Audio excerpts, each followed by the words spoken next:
Okay, maayong mudto ng usab kanatong tanan, Luzon, Visayas, Mindanao, maayong mudto Philippines, maayong mudto world, maayong mudto universe. Sada na punta mga higala, dili nga atong tulumanon sa kahanginan, CONA, Catechesis on Air, ug ako lang gihapon kini inyong ubos nga alagad, Reverendo Padre Edwin Academia Acab. Abeno adlaw na usab karon nga samantala adlaw mga higala. Sabado, no? Sabado na karon mga higala o padayon kita sa ato nga mga buhatono ni ining kamudtuhon. Abay no, wala lang sa kita karoy ko ha. Kini gitawag na to kini CBCP News kay medyo busy taron gamay mga higala. Pero adlaw karon nga Sabado no, Sabado karon mga higala. Pizza 9 na kini sa bulan sa Setyembre. Boy no, ari kita manghigala sa ato nga mga pagtimbaya o na no. So maayong mudto sa atong tanawrong obispo, Bishop Julito B. Cortez, ang atong station manager si Father Rama Ata, diri sa Sibulan o si Brother Elmer Lugatiman diri sa kini Father Elmer Lugatiman dinha sa may Actin Basan. Okay, no? Sa may mudto na kanatong tanan manghigala. Nang hinaot kita nga anaa kamong tanan sa kapiskay sa panglawas ni ining kamudtuhon. Abi no ari kita manghigala sa ato ang Saint of the Day, si Saint Peter Claver, no, San Pedro Claveria. Natawo kini si Saint Peter Claver niadtong 1581. Matay siya niadtong 1654. Usa kini sa Kakatsila. Nya membro kini siya sa mga Jesuita. Nya didto siya ma-assign sa Colombia. Nya didto na uso pa man lagi kay sa una higala kini bitang slave trade. Kini ba ang mga kini bitang mga ulipon ibaligya, no? Mura ba o karabaw ba? Murag karabaw ba nga ibaligya din mo napoy mamalit o niya nahitabo nga dunay daghang kaayong mga slave, mga itong gikan sa Africa dadon dito sa Colombia para ibaligya. O niya ang nahitabo din mao kini ang nahibo usab nga gitawag nato og kanang apostolado ni San Pedro Claveria, no, Saint Peter Claver. No, giatiman sila sa mga giatiman niya kining mga slave, mga ulipon, giving the food, gitagaan niya og kining gitawag nato og mga medication sa ilahang samad. With the help of interpreter, he gave them basic instructions, human dignity, and kining gift of love. No, niya after 4 years of sickness, he died and was canonized in 1888, and Pope Leo VIII declared him the worldwide patron missionary work on black slaves. No? So karong adlaw mga higala atong gihinumduman ang lain na pod nga patron sa Katolikong simbahan nga mao si San Pedro Claver. Okay, Saint Peter Claver. Okay, no, padayon ta mga higala, ari kita sa atuang, wala lang usa kita karon si BCP News ha. Ari na kita sa atong katikise mga higala, no? So ari kita sa atuang katikisen. Unsaon man nato nga makapangumpisal kita? How often should I go to confession? Kabahin na po sa kumpisal ni mga higala ang ato karon nga hinumdum, ang ato karon nga topic. How often should I go to confession? We are required to receive the sacrament of confession at least once a year. Pero kung aduna kung alang kanimo nakabuhat ka og salang mortal, tinahanglan gyud kita nga mangumpisal. So mas maayo nga sa matag karon og unya mangumpisal gyud. Siguro every first Friday of the month ang kanunayng pagpangumpisal makahatag kanimo og kalinaw sa hunang-huna sanglit mituo ka man nga napasaylo na ang imong mga sala. Klaro ba? So importante gid no nga makapangumpisal kita at least once a year. Lain pangutana, pwede ba ko nga mga lawat bisan wala koy kumpisal? Magdepende pud na.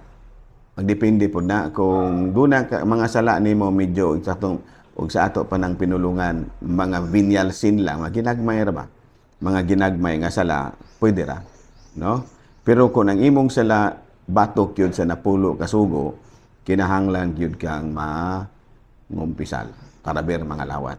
No, ano man, tungod kay kanang gitawag na to, kinahanglan man gyud nga makalimpyo ka, no? Di sa diha nga nakapangumpisal. Kaya kanang ginagmay sala nimo makuha ra man na panahon sa misa.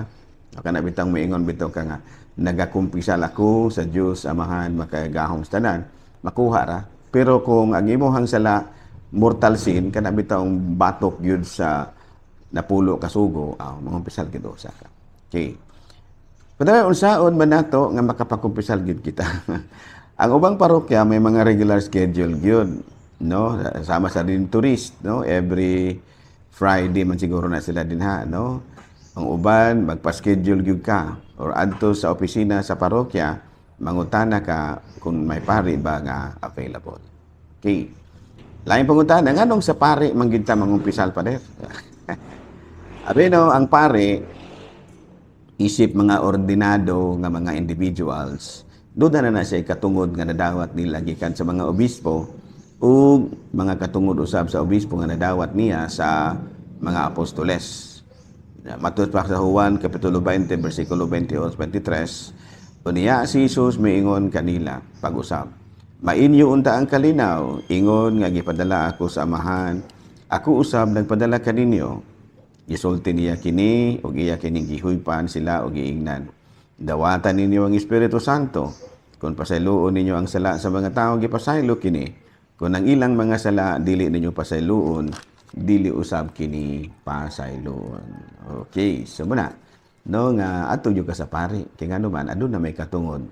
Pwede man nagmusigulon ka sa imong sala, sa imong mga kaila, pero wala man ay klaro o di man kakadugig gipasaylo ka. Gitambagan ra siguro ka, pero giingong gipasaylo ka wala. No? Nya plus delikado pug manugilon. Daloy kaming mga pare, do na man gud may seal of confession. Buti pasabot, dili gyud mi pwedeng manugilon kung unsa inyong gikumpisal or else ma-excommunicated mi. No? Matiwalag mi og magsulusugilon pud mi og unsa inyong mga sala na dakong dako ng problema. Okay, Father, pwede ba ko nga wala man ko makamemorize sa Ginoo kong Hesukristo? Ginoo kong Hesukristo, nana. Pwede ka nga mangumpisal, pwede ra. Pero, basta gipadayag gyud nimo ang tinud-anay nga paghinulsol sa imong mga sala. Ug plano gyud nimo nga magbago sa imong kaugalingon. Ug pangayuon ang tabang sa pari nga magbago alang kanimo. No? Sa tupa ko nakalimot na ka sa, oh my God ba, Ginoo kong Hesukristo. Pwede rin na siya nga makampagkumpisal ka niya, dili na yung malitok. Basta, tinud-anay yung kang nang hinulsol sa imong mga sala. Okay?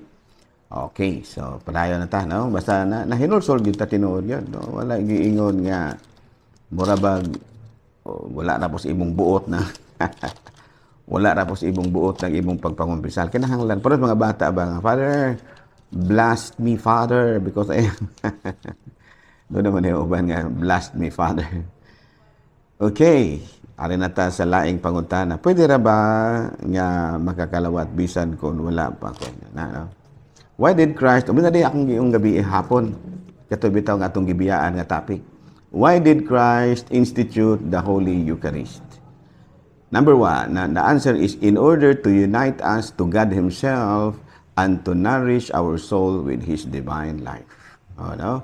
Aron mahiusa kita kaniya ug matagaan og katagbawa ng atong kalag pinaagi sa iyang balaanong kinabuhi. Number 2, to increase the sanctifying grace and all virtues in our souls. Nga mas mulambo pagyud ang grasyang makasantos ug ubang mga Kristohanong hiya diya sa atong kalag.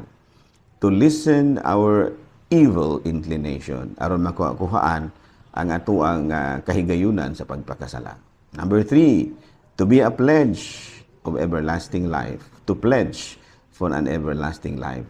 Number 4 is to fit our body for a glorious resurrection. Sa ito pa, aron maangayan kita nga makadawat sa balaan nga kabanhawan. No? Makuan ta ba? Usa to pa na, ma-qualified ta ba? Ma-qualified. Number 4, to continue the sacrifice of the cross in His church. Ato pa, ang gitukod gyud ni Kristo kini Santos nga Eucharistia aron padayon natong hinumduman ang iyahang pagpasakit o kamatayon sa cross. Okay. When did Christ give His priest the power to change bread and wine into His body? No? Abino, ang unang gitagaan gyud ni Kristo sa katungod sa paghimo sa lawas sa panong bino mao gyud ang mga apostoles. And then gipasa usab kini sa mga apostoles ngadto sa mga obispo. And then gikan sa mga obispo gidapa sa usab diri kanamong mga kaparian. Okay, klaro? Nala, no? Dinhi na lang una. Bay na ugbang adlaw mahigala, wala din ako madala ako. Sige no, so daghang salamat sa inyong pakigig-uban kanako ug ako lang gihapon kini inyong ubos nga alagad Reverendo Padre Edwin A. Manamilit na usab kaninyo ug manalangin kanato ang Dios makagahong tanan. Amahan, Anak, Espiritu Santo. Good noon, Pilipinas!